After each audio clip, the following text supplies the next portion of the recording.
What is Element 115 and PRIMA Materia? In zombies, one of the key elements has always been a mystical element on the edge of science that moves the plot. From Element 115, first introduced by name in Shinonuma, to PRIMA Materia in the Chaos storyline, to Ethereum in the Dark Aether chapter, this is a hallmark of Treyarch storytelling. They use this impossible element trope as it easily allows them to bypass real-world science in a way that still seems plausible, effectively keeping it at least slightly grounded while still being able to do all of the impossible things like wonder weapons and teleporters. But what actually are they? Obviously, 115, PRIMA Materia, and Ethereum all work slightly differently, but just how do they work and what are their differences? That's what we are going to be exploring in this video, so stay tuned.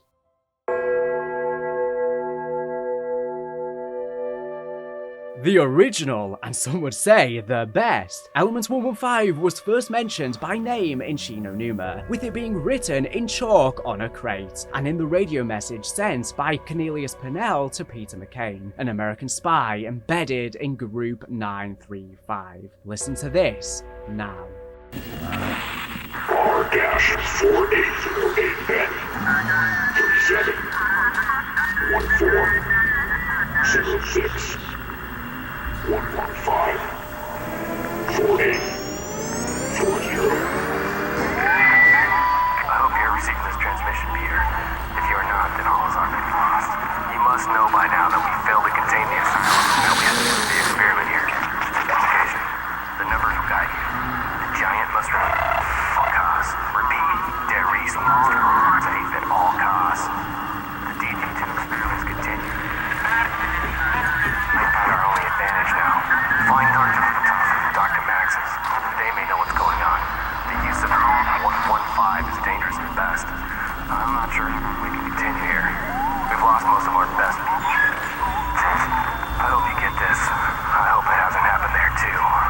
But I'm almost out of hope.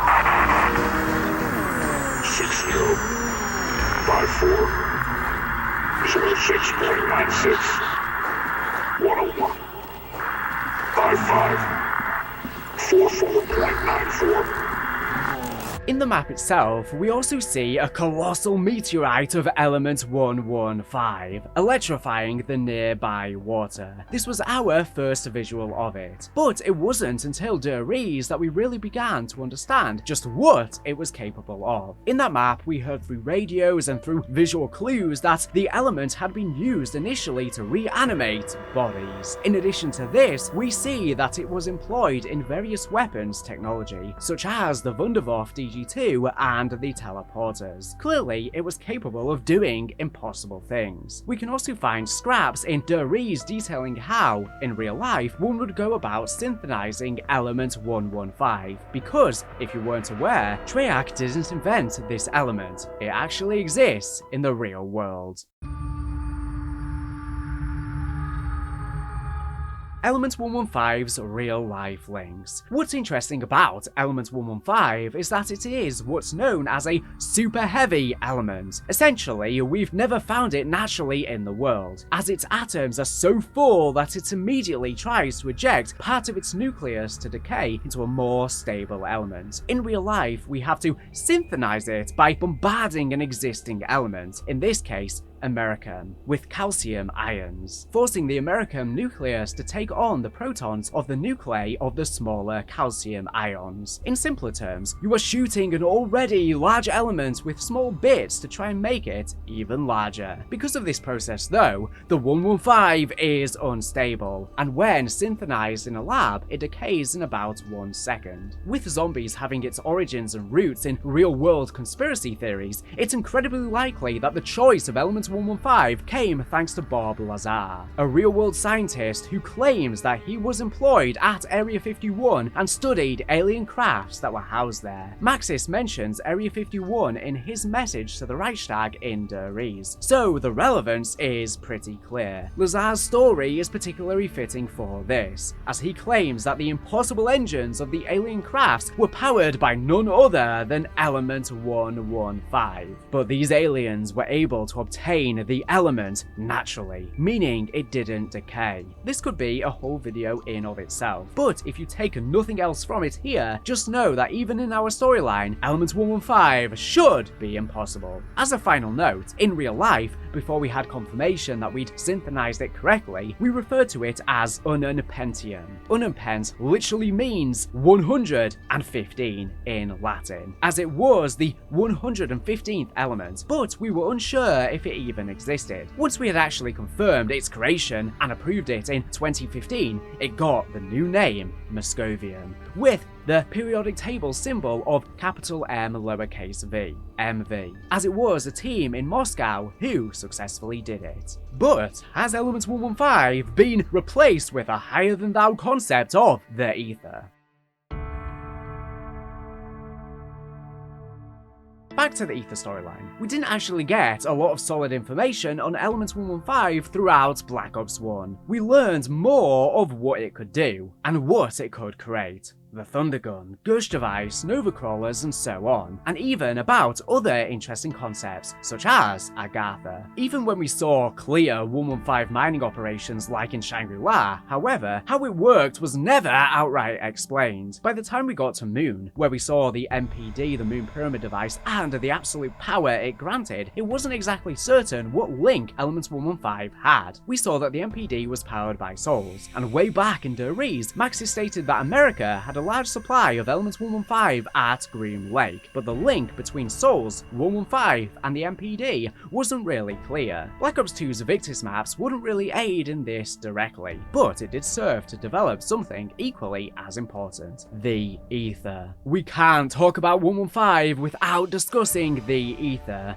as we'll learn in Black Ops 3, but I'm getting ahead of myself. Back in Der Riese, we received the first mention of the ether through the cryptic message "Return through ether." Much like Area 51 and Element 115, the ether is similarly conspiratorial, though a bit older in concept. The idea of ether goes all the way back to alchemy, with the traditional 4 elements: water, earth, fire, and air. Ether was a fabled 5th element with strange and unnatural properties. Interestingly, it was sometimes referred to as quintessence, chaos, or PRIMA materia. Keep that in mind for later. In the early modern period, the idea of the ether appeared again, this time as the name for what scientists believed had to fill the universe to allow things like light to travel through. This was before they understood that space was a vacuum. In effect, the belief was that the ether was a substance that was found within everything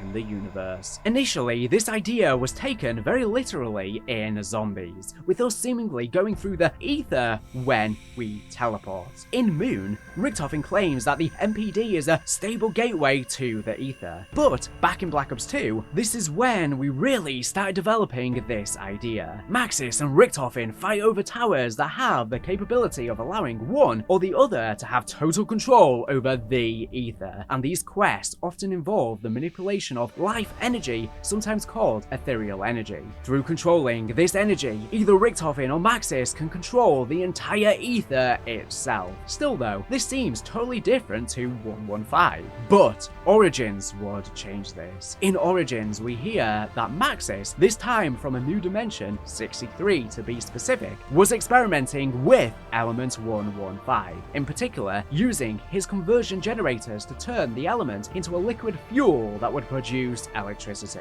I'll play those radios for you now. It is by chance of fate alone that we unlocked the seal to the main chamber. Repeated efforts to use brute force proved ineffective and left the men exhausted and frustrated. In an effort to alleviate the tension, one of the soldiers brought a gramophone to the chamber, along with a recording by a group of performers known as La Source Noire. To our astonishment, as we listened to the first few bars of music, the seal itself began to open. I cannot help but wonder if other such recordings may similarly reveal other areas of the catacombs. When 115 is channeled towards the ancient stones, an energy field appears to drag unknown objects into our reality. Is it possible that Element 115 is disrupting the space-time continuum itself?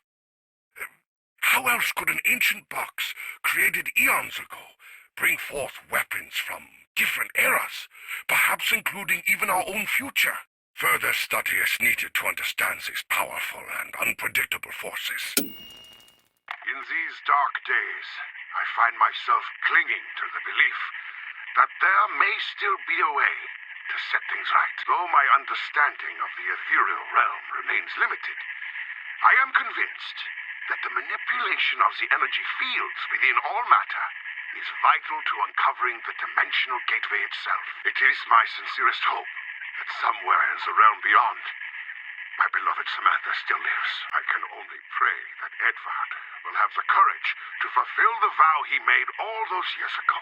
So then, by the end of Black Ops 2, we could say that 115 and the Aether were definitely linked. It wasn't that Black Ops 2 dropped the plot point of Element 115, though it definitely seemed like that at points, but instead that it was just fleshing out the Aether so that when the two were connected, it all suddenly made sense. Moreover, this was essential for us to understand what would be discussed in Black Ops 3. As an additional note about Origins, in that dimension, as Ludwig Maxis had discovered it in massive quantities in France, he had chosen to name it Divinium, as we can see from the periodic table on the wall near Generator 1 in Origins. This ends up being the liquid form of Element 115 we see throughout Black Ops 3 and is used to purchase Dr. Monty's gobble gums.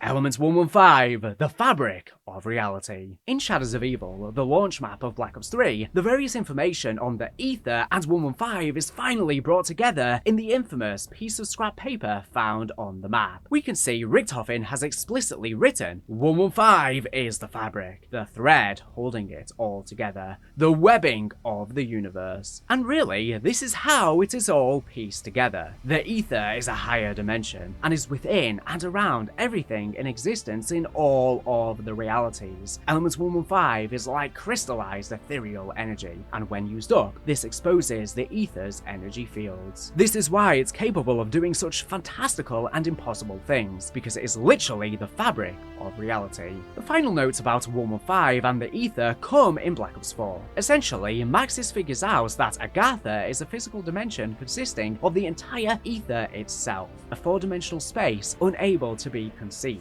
Agatha makes it more comprehensible and interwoven throughout all realities. This is how, in the Aether storyline, Agatha still fulfills the world within the world because Agatha is within the world. It's within all worlds. In order to defeat Dr. Monty and break the cycle, Agatha and so the Aether itself would have to be destroyed, and there's only one way to do this. Element 115 and the Elemental Shard. The final revelation of the Aether storyline comes in its final map, Tag the Totem. We find out that way back in the 40s, when he was initially experimenting on Dempsey, Takeo and Nikolai, Richtofen stumbled across plans from the Keepers on how to construct the Agathan device. Ultimus Richtofen decided to proceed, in order to have it as a sort of backup plan. One of the components was the Elemental Shard, which was made by siphoning a portion of 4 human souls into a rock of 115. This would transform it into a shard of pure 115 glass, and give it the effect of producing infinite energy. The reason for this effect was, in essence, those 4 souls were now bound to the Aether forever, and so, where normal 115 rocks were like car batteries of ethereal energy, the Elemental Shard was plugged into a wall outlet. The key side effect of this, however, unknown to Richtofen at the time, is that he had just made himself, along with the other 3 Ultimus crew, and all of their iterations throughout all realities, interwoven with the Aether forever. Every piece of 115, every soul made up of ethereal energy, every piece of the universe was connected to Dempsey, Nikolai, Takeo, and Richtofen. So, in order to destroy the Aether and break the cycle, therefore, they had to die. This would destroy the Elemental Shard, and therefore destroy the whole Aether along with it. As Richtofen says in Blackout, 115 is it, and it is me. Ah, that's the trouble with Element 115. I am it, and it is me.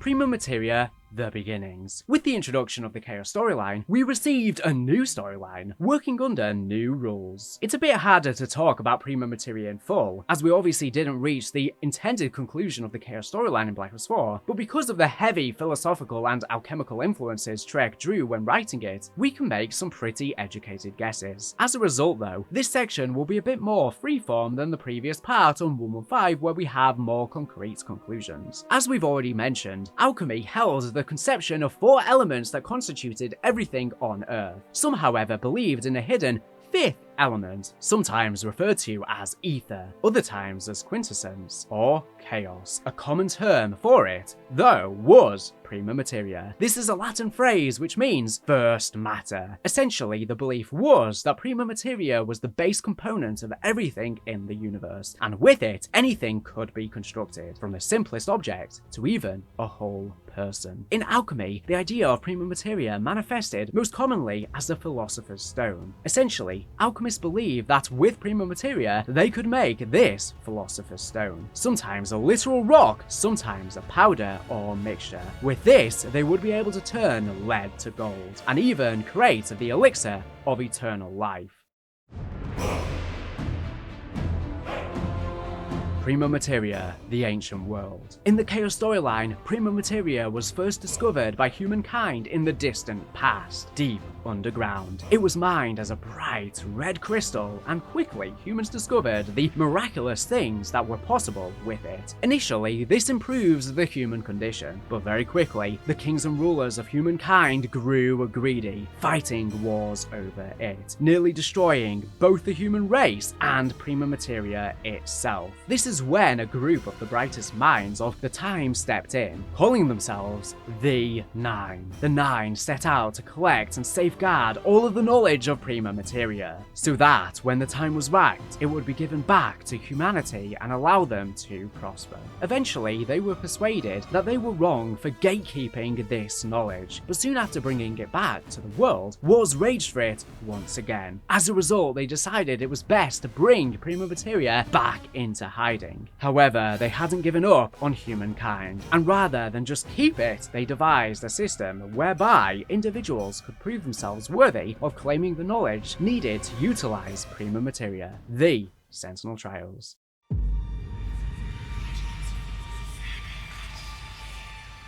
Prima Materia and the link to the Sentinel Trials. By creating 4 Sentinel artifacts, the Nine sealed away the knowledge of Prima Materia. The artifacts acted as a lock, beautiful to look upon, but totally useless, until an individual activated it with the correct key. Upon the activation, the Sentinel Trial would distort time in the area, and change the individuals present into darker, distorted variants of themselves. Undead. Those who were within a safe area around the artifact were unharmed and were able to partake in the trial. Each trial was different and relied on the individuals solving specific riddles and clues in order to charge the artifact with Prima Materia. Upon its completion, usually involving fighting some sort of guardian or otherwise, the artifact would disappear and the worthy individuals would be presented with some form of knowledge. It was likely that this knowledge would ultimately lead to a location with a large amount of Prima Materia, perhaps Atlantis. But we just don't know as a result of the climactic and shocking cliffhanger at the ending of Ancient Evil. But I do think we will go into Atlantis next, which we recently had some Easter eggs solved that definitely seem to suggest as so, which you can see the full video linked on screen and in the description if you want to check it out later on.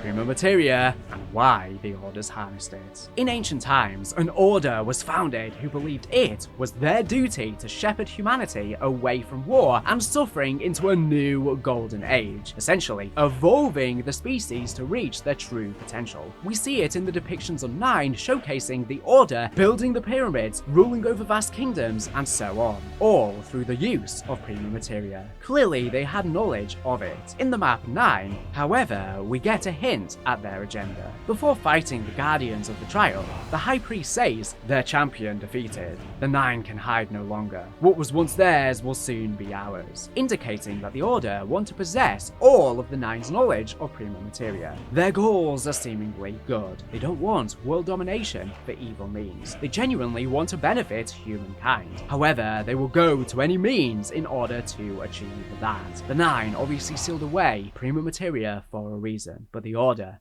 do not care. In the future.